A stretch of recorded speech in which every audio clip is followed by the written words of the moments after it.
اچھا بشرا بھی بڑی خاموش ہیں, یہ بھی بڑا سننے میں آ رہا ہے کہ ان کی جو خاموشی ہے وہ کوئی بڑے طوفان کا پیش خیمہ ہو سکتی ہے آپ کی نظر میں, کہ دوبارہ سے چڑھائی یا دوبارہ سے کچھ سیاست کے اندر کچھ نیا ریوائول ہو سکتا ہے پی ٹی آئی کے لیے؟ بات یہ ہے کہ اس سے بڑا اور طوفان کیا ہوگا کہ آپ کی ساری جو پی ٹی آئی کی لیڈرشپ ہے وہ تتر بتر ہے, کوئی کسی کے اوپر اعتماد کرنے کے لیے تیار نہیں ہے, ہر ایک دوسرے بندے کو شک کی نظر سے دیکھ رہا ہے, ٹرسٹ ڈیفیسٹ پارٹی کے اندر ہے, تو لیڈرشپ مایوس بھی ہے. تو اس سے بڑا اور کیا طوفان ہوگا؟ طوفان تو وہ خود لے کے آ گئی ہیں, ٹھیک ہے. تو میں نے آپ کو پتا تھا اپنے ایک پوڈ کاسٹ میں بتایا تھا کہ یہ بی بی کے جو فیصلے ان کی بونگیاں بجیں گی اور پھر اور زیادہ پارٹی کا نقصان ہوگا.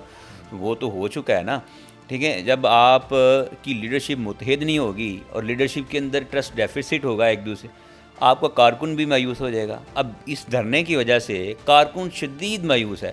آپ کو پتا ہوگا دھرنے کے دوران جب یہ چھوڑ